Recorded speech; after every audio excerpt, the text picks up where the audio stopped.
revenirea Rapidului în partea a doua reprizei, pentru că de la 10-4 pentru formația lui Gheorghe Tadic, Rapidul n-a mai primit decât 2 goluri și a marcat de 7 ori. Evoluție foarte bună pentru Rapid din momentul în care, pe faza de atac, din momentul în care a intrat Lorena Ostase, 4 goluri din 4 aruncări, și cele 3 intervenții ale Denisei Șandru au fost foarte, foarte importante, plus aruncarea de la 7 metri apărată de Diana Ciucă. Și în loc de 13-10 la pauză s-a făcut 12-11, însă o repriză în care Rapidul nu a arătat deloc bine în perspectiva partidelor cu Crim Ljubljana din optimile de finale ale Ligii Campionilor. Într-adevăr, Rapidul a avut destule probleme de ordin fizic pentru jucătoare. Eliza Buceschi și Orlan Canor abia au revenit, însă Buceschi a jucat foarte puțin. Canor n-a avut o evoluție strălucită.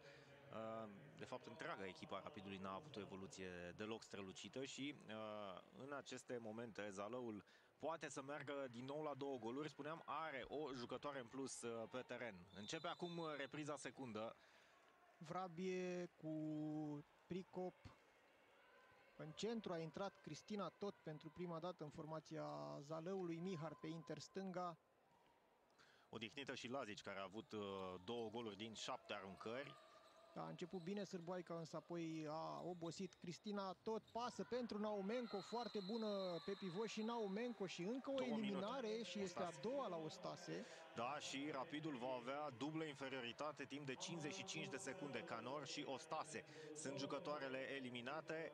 Deloc nu începe Rapidul bine partea secundă. Vorbeam în prima repriză, Marian, spuneam că poate Kim Rasmussen va avea o discuție mai dură cu jucătoarele sale. Ei bine, continuă erorile și tot Pricop va fi cea care va executa, pentru că a mai ratat, în finalul primei reprize, tot în fața Dianei Ciucă. Da, a avut 2 de la 7 metri transformate, una ratată. Acum marchează și a 4-a lovitură, 3-1 acum pentru Pricop și Zalău are 13-11, dar va juca cu 2 jucătoare mai puțin pe teren. Scoate portarul, Scoate portarul Rasmussen, dar nu e un antrenor mai progresist decât Gheorghe Tadic. Naumenco și Pricop sunt principalele marcatoare ale Zalăului, cu câte 3 goluri fiecare. De partea cealaltă, Ostase are 4 goluri. Rămâne de văzut cât va mai juca Lorena Ostase, pentru că are 2 eliminări. Grozav pentru Buceschi, în extremă la Badea, unghiul este închis, a scos foarte bine Teodorescu, a 7-a paradă. Greu, foarte greu pentru Badea să marcheze din acea poziție, însă n-a mai avut ce să facă, pentru că a primit mingea și altfel nu mai putea să trimită înapoi. S-a dus spre poartă, a avut șanse pentru că mingea a ieșit în out și atacul rămâne la Rapid. A mai intrat încă o jucătoare. Da, a expirat eliminarea lui Canor. Grozav acum în dreapta pentru Buceschi, din nou în extremă, se încearcă o aeriană foarte frumoasă, dar Teodorescu intervine fantastic. A simțit acea fază foarte frumos desenată de rapidiste, a surprins echipa giuleșteană, defensiva Zalăului. Acum Stamin n-a avut culoare, aruncă Mărginean, intervine și Șandru.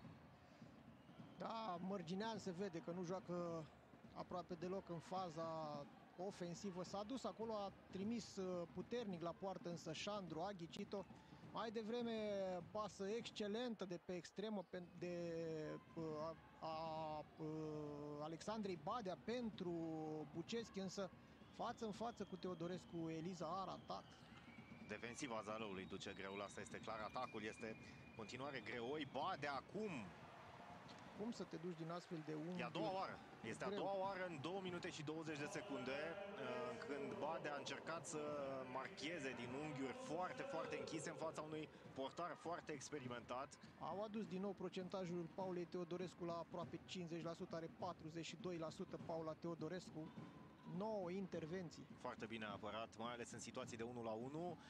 Acum Mihart aproape de pași din nou, tot lasă pentru pivot, trântit acolo Naumenco. De data aceasta nu mai este eliminare. Rapid s-a descurcat ok, să spunem, pentru o echipă care a avut 2 jucătoare mai puțin. Tot este foarte mult Buceschi acolo la întâmpinare. Din nou Tot încearcă în extremă. Vrabie n-are culoar, blocată de Corșă și amenințare de joc pasiv pentru Zalău. Cred că mai sunt 2 pase. Acum trebuie să arunce la poartă. Pricop pătrunde, pași în fault. Aruncare de la 9 metri. Cred că au fost pași în fault. Pași în fault, dacă A învățat bine și românește, am văzut, am citit pe Nu. buze. Știe foarte bine românește pentru că trăiește de mult în România, spuneam. Acum Naumenco i-a luat mingea acolo Gabrielei Perianu din față, faultată și aruncare de la 7 metri. Incredibil ce fază!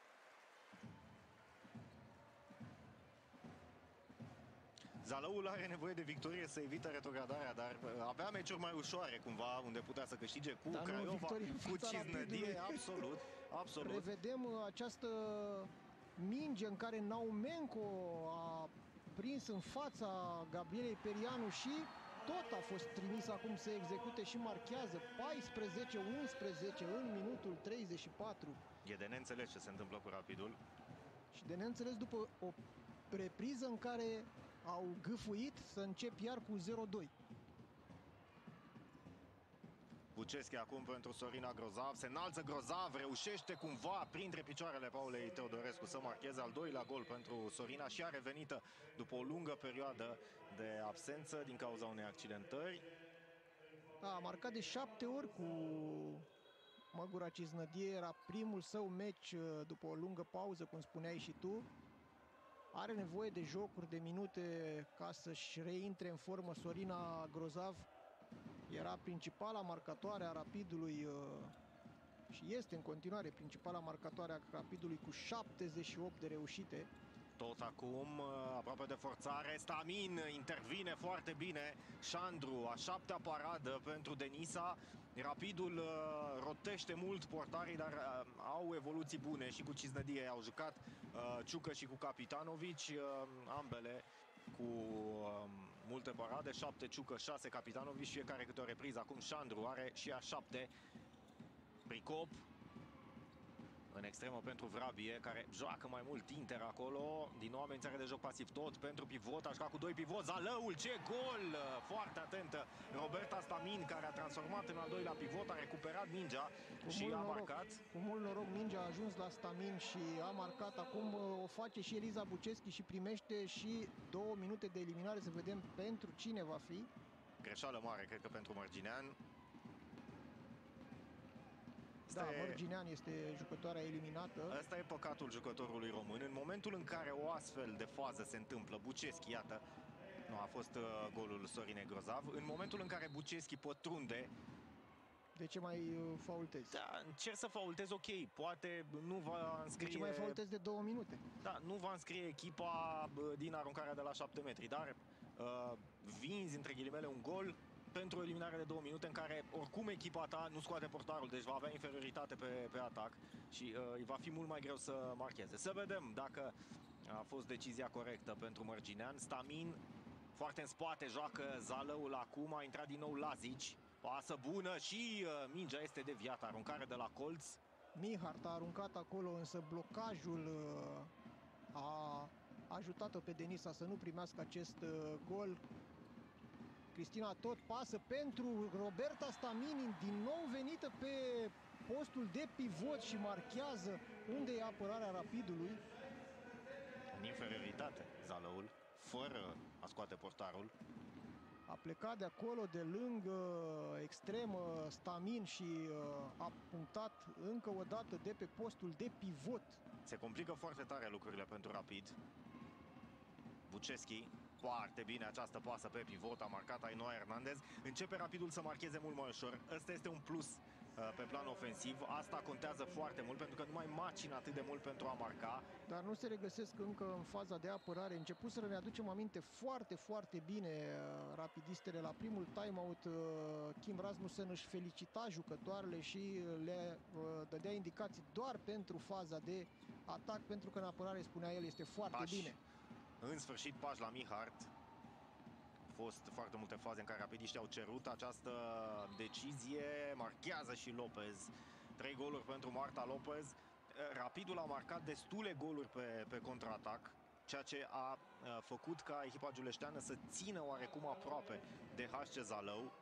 Dar în aceste condiții Rapidul începe încet să își reintre în ritm. Trebuie doar să nu mai facă atât de multe greșeli dacă vrea să scoată o victorie aici. Trebuie să scoată mingi în apărare, să se apere cât de cât în apărare, pentru că Zalău nu e nici o echipă care aruncă foarte mult de la distanță, în afară de Lazici, nu prea mai are cine, doar din pătrundere. Acum forțare de toate acolo la Mihart.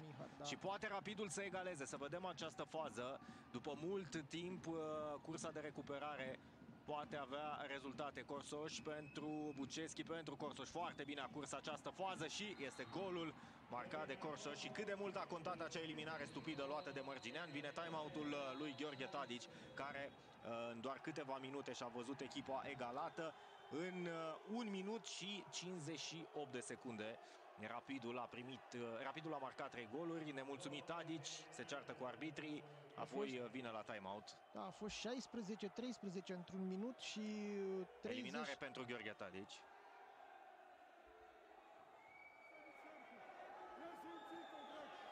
Dificil, Lazici. Tot, din nou la pivot și tot Roberta Stamin, incredibil. E deja a treia fază în care Rapidul este surprinsă total de această fază și nu e prima dată când Tadici joacă cu 2 pivoți, dacă ne aducem aminte, inclusiv în vremea Olchimului juca cu 2 pivoți, fără să scoată portarul, așadar renunța la extremă sau la inter, depinde de faza, aici renunță la extrema stângă. Practic Stamin a marcat mai multe goluri de pe semicer decât din extremă. Foarte bine s-a infiltrat de fiecare dată acolo Roberta Stamin. Acum Hernandez și se dictează aruncarea de la 9 metri. Mai au 15 secunde de inferioritate. Rapidistele joacă însă fără portar și pe semicer, că acolo este egalitate. Sorina Târcă pasă greșită în spate pentru Estavana Polman. 18-17 rămâne Zalăul în avantaj și s-au scurs încă 11 minute din repriza a doua. Revine Canor.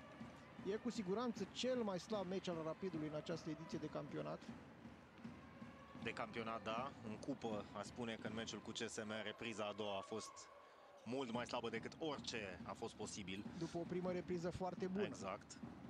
Dar aici, într-adevăr, constant slabă Rapidul. Putea fi eliminare acolo și vine eliminarea. A doua eliminare și pentru Corsoș. Faultat de eliminare. Aici n-au fost dubii. Revedem faza în care agață din spate, fără doar și poate, și primește eliminarea de 2 minute. Se grăbesc zălăoancele. Se vede lipsa de experiență. Se vede lipsa de experiență aici pentru HC Zalău. Și presiunea rezultatului, a spune eu, Adi, pentru că nu e ușor să conduci campioana. Da, nu e ușor să conduci campioana, dar tocmai din aceste motive trebuie să ții cât poți, având în vedere că nu te poți bate de la egal la egal. Trebuie să fii mai inteligent. Fernandez acum pentru Canor. Estavana Polman a intrat și ea în extremă pentru Badea, nu mai are curaj acum să pătrundă Badea. Polman încearcă ea pătrunderea, marchează superb și vine și eliminare pentru Mihart. A împins-o pe Estavana Polman, care a marcat primul gol. Tadici pe bancă își face cruci largi. Aș putea spune că au judecat cu aceeași unitate de măsură la aceste împingeri.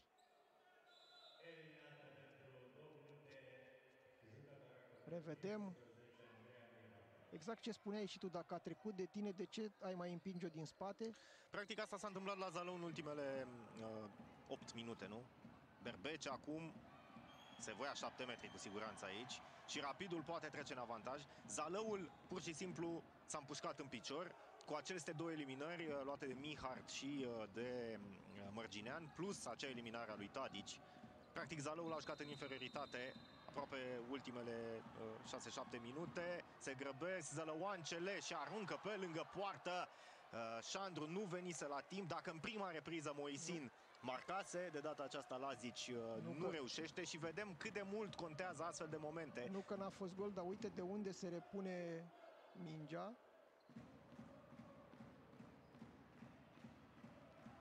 Mai devreme Vrabia a ratat singură cu portarul, acum Lazici cu poarta goală. Zalăul de fiecare dată putea prelua avantajul.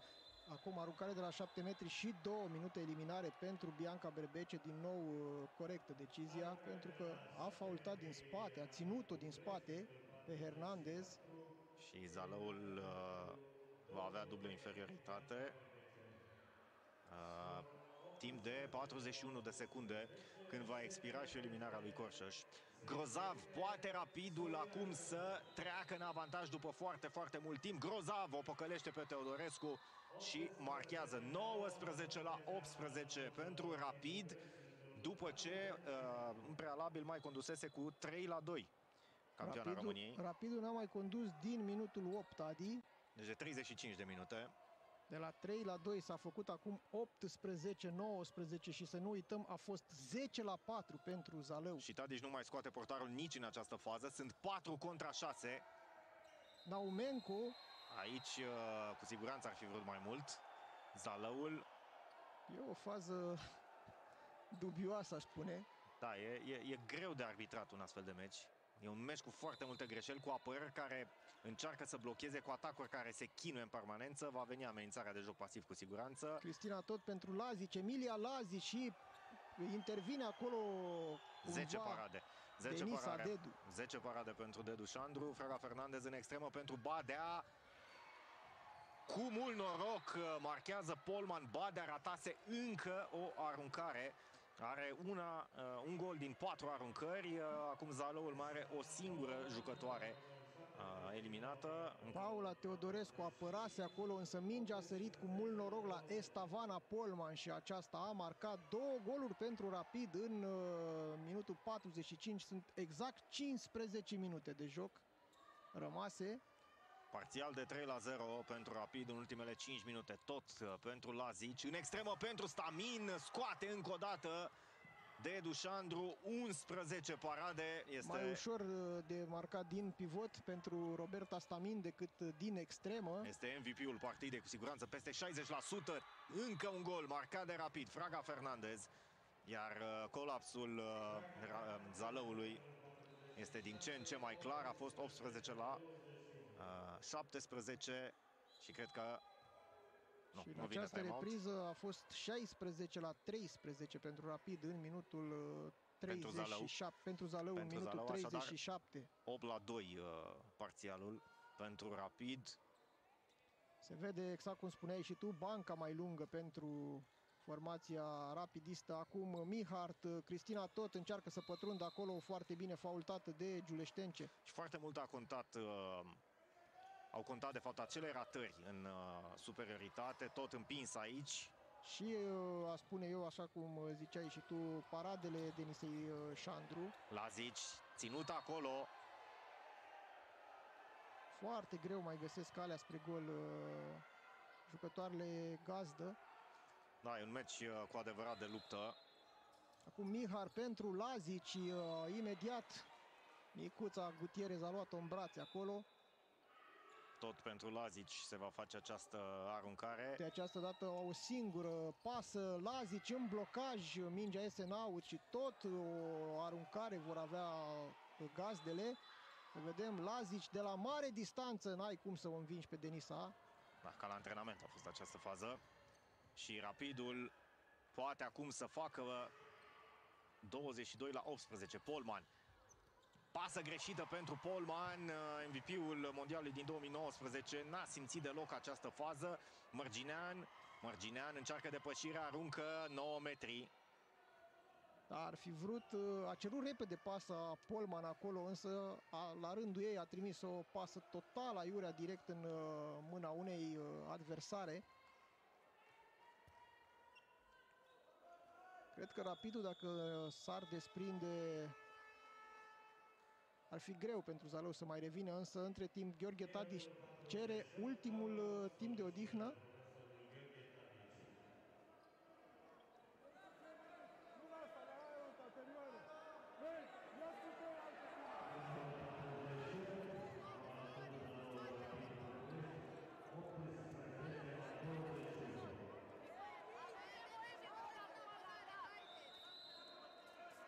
Cartonaj roșu pentru Gheorghe Tadic. Descalificat antrenorul Zalăului. Sancțiunile sunt progresive. Cartonaș galben, eliminare de 2 minute, cartonaș roșu. A venit cartonașul roșu, continuă cearta. În minutul 48 vine cartonașul roșu pentru Gheorghe Tadici. Nu primise niciunul în această ediție de campionat. Gheorghe Tadici, Adi, avea până acum 15 cartonașe galbene și 7 eliminări de 2 minute. Însă vine și primul cartonaș roșu în etapa cu numărul și cartonaș albastru, 18. așadar va fi raport suplimentar făcut 19. pentru Gheorghe Tadici.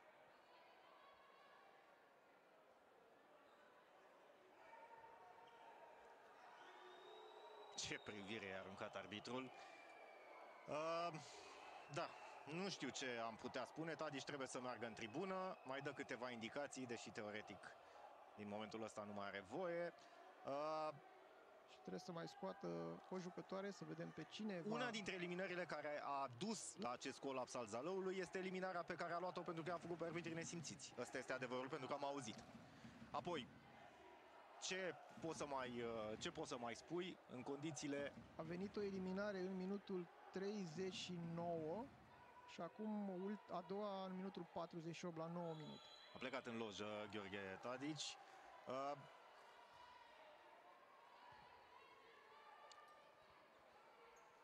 Trebuie să ne mai gândim la arbitrii până la urmă, pentru că, deși am înțeles că totul este pe cale de rezolvare, aparent există și astfel de situații.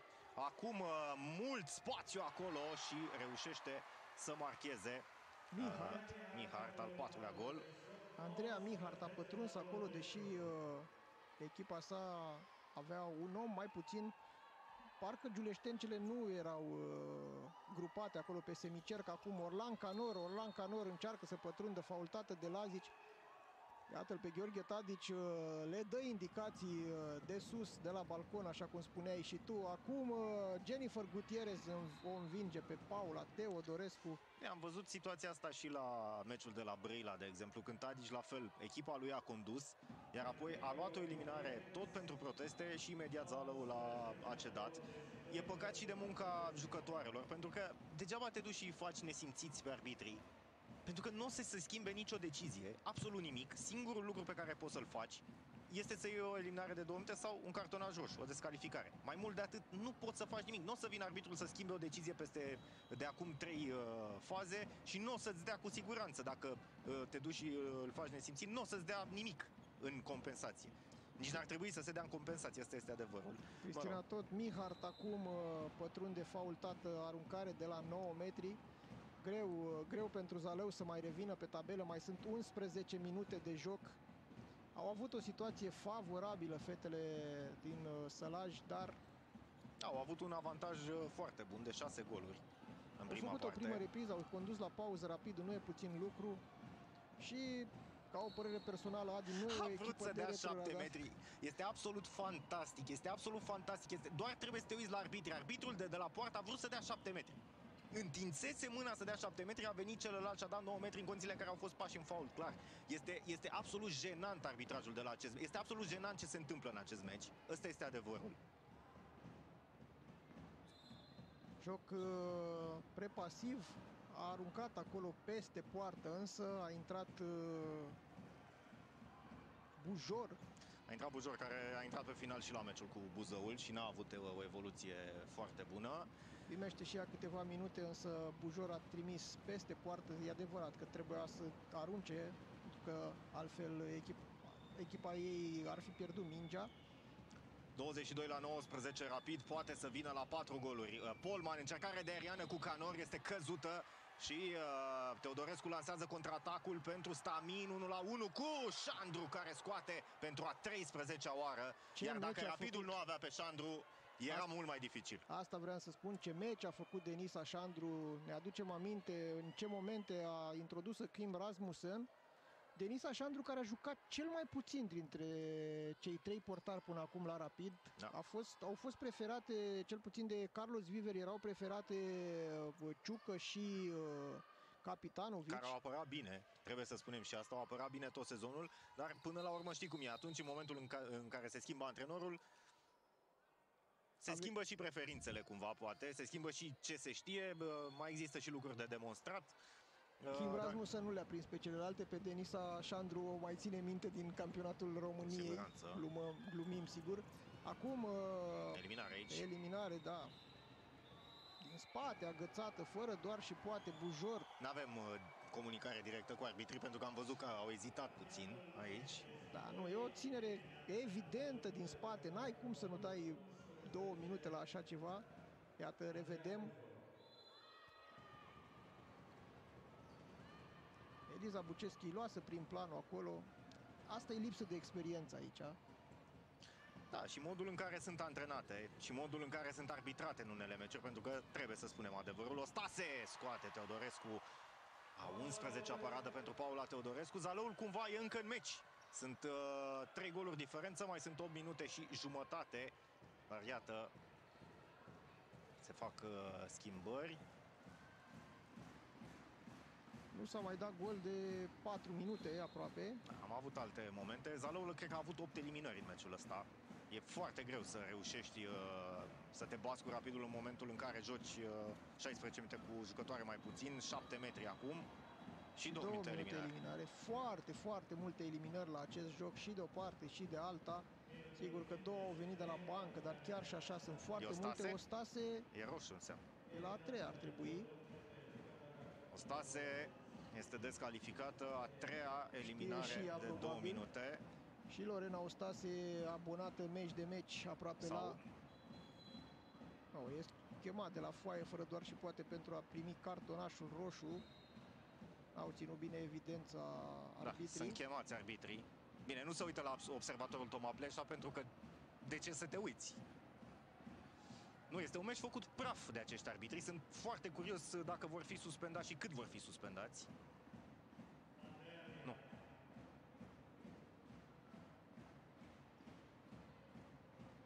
E sau nu e a 3-a eliminare până la urmă? Așa avem.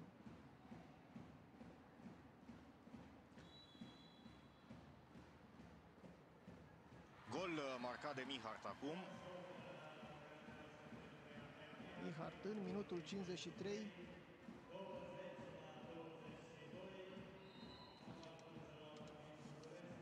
Încă... nu s-a dat eliminare. Eliminarea cel puțin nu apare pe tabelă. Eliminarea Lorenei Ostase. Nu apare pe tabelă. Numai așa se explică. Da, au fost 2 minute. Marchează și Gutierrez. Asta a arătat arbitrul, nu? Da. A arătat eliminare de 2 minute. O să vedem acum. Sunt 5. Câte jucătoare sunt? Sunt 5. Da, n-a apărut pe tabelă.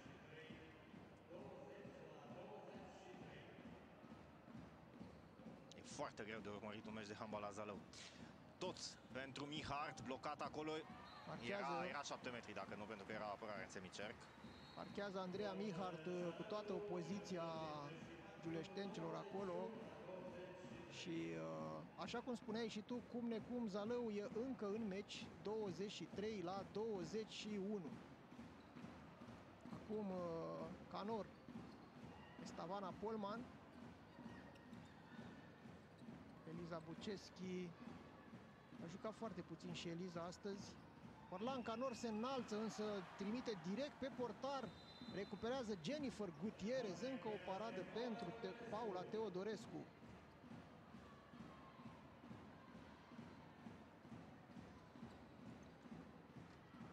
Canor pentru Fraga Fernandez. A reintrat Marta Lopez și reușește să marcheze.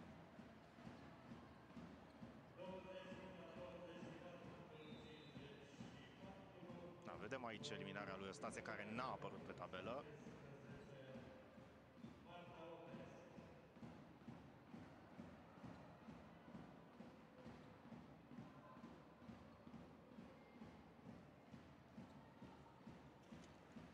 ...24-21 pentru Rapid. Încearcă Zalăul să reducă din handicap, aruncă puternic acolo Bujor. Se dă mingea pentru Rapid după o nouă intervenție a Denisei de Dușandru.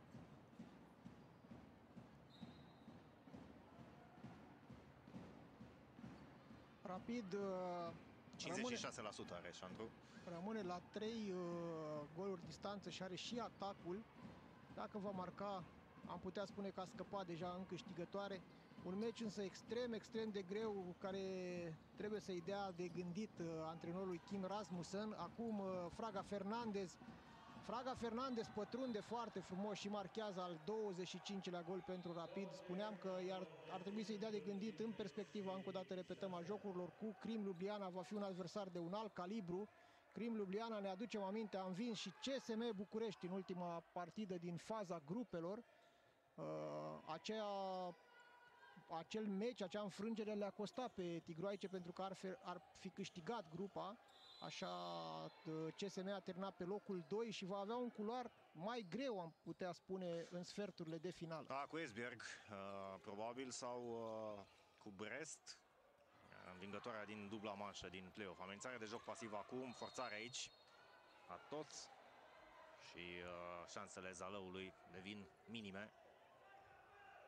Da, CSM București ar fi putut da peste Rapid dacă ar fi câștigat grupa, sau peste Crim Ljubljana, așa cum spuneai tu, peste Esbjerg sau Brest. Da, e mult mai dificil cu Esbjerg, evident, pentru că acolo sunt golghetera ligii din acest sezon, Henny Reistad și Nora Mørk. Dar, bine, Rapidul ar urma să joace cu Vipers Christian Sand. Aici se cere fault. Se cere fault și cred că a fost fault.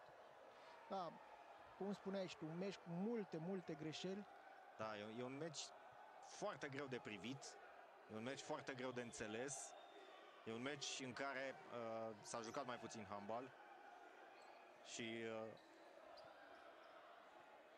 am văzut ce strigau, sau am auzit, de fapt, am putut citi pe buze dacă nu se auzea atât de bine.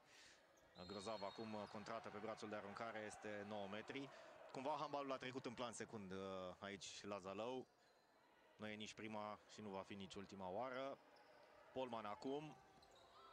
Tras acolo Hernandez. A fost și un picior la Emilia Lazic acolo. Stavana Polman. Fraga Fernandez, Sorina Grozav pătrunde, însă Paula Teodorescu păstrează intactă poarta și aruncare de la 7 metri. Naumencu a scos această penalizare.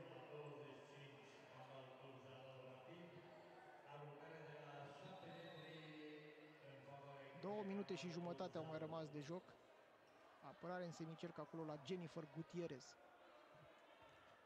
Va arunca Mihart, care e golghetera Zalăului în acest meci. 6 goluri, a intrat și Diana Ciucă. Are o paradă, o aruncare de la 7 metri blocată, bară!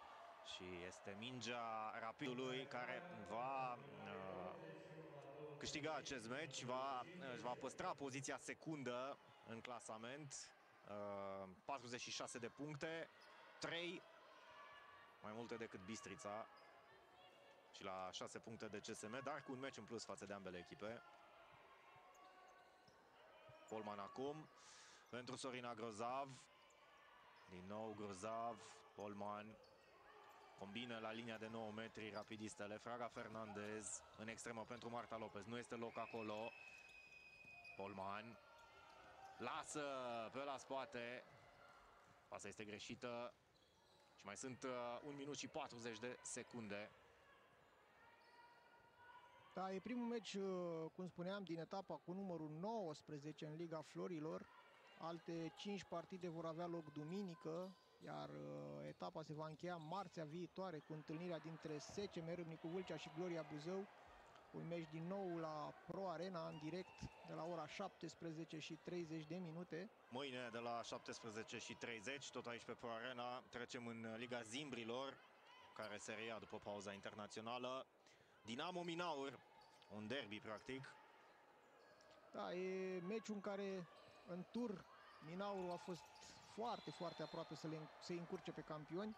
A greșit Fraga Fernandez acolo, contraatac al Zalăului, reușește, nu! Mihart, 15 parade pentru Denisa Dedu Șandru. E ca în vremurile ei bune, Denisa Dedu. Cred că are undeva la 57-58% acum procentaj. Denis Adedu, Șandru, care cu această evoluție și-ar putea asigura postura de favorită la titularizare în meciurile cu Crim. Cât de urât a arătat această fază. 2 minute eliminare pentru Fraga Fernandez, un fault acolo la Bujor. Nu înțelege Fraga Fernandez ce s-a întâmplat. Rapidul va termina cu o jucătoare mai puțin. De ce protestează? Nu știu, că nu i-a dat roșu. E în aer. A luat un aer pur și simplu. Fără doar și poate. Încă 15 secunde, Rapid nu mai forțează, a intrat și Buceschi însă pe interdreapta, 10 secunde. Polman cu încă o pasă greșită, foarte slabă evoluția ei. Teodorescu din poartă în poartă, este gol! Se termină partida cu victoria Rapidului. Cea mai bună jucătoare a Zaleului, fără doar și poate, Paula Teodorescu, și încrunează evoluția cu un ultim gol, 23-25. A fost 25-23 pentru Rapid, după un meci care a avut de toate, o revenire spectaculoasă a campioanei, un cartonaj roșu pentru Gheorghe Tadici și o prestație mai puțin bună a celor doi arbitri care au enervat pe toată lumea. Marian Ursescu și Adi Costeiu, vă mulțumesc pentru atenție și vă spun la revedere. Ne vedem și mâine de la 17:30 cu meciul Dinamo Minaur aici pe ProAre. La revedere!